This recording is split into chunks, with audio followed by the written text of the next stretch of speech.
today we'll talk about how can you add or change your email address on your Vizio app. We'll go to figure out the solution or know how you can do that on your Vizio app. So you just follow this ways, then it's going to work with you. So all you have to do, you just go down here, click here on account down here, and just click here on account.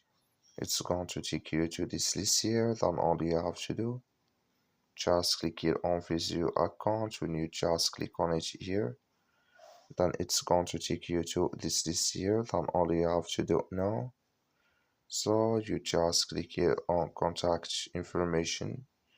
When you just click on it here, then it's going to enter to this list here.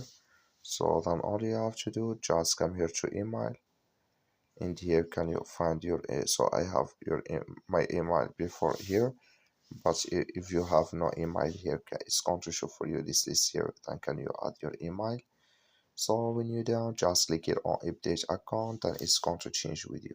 That's all you have to do. Thank you for watching. Don't forget to support us by liking and subscribe.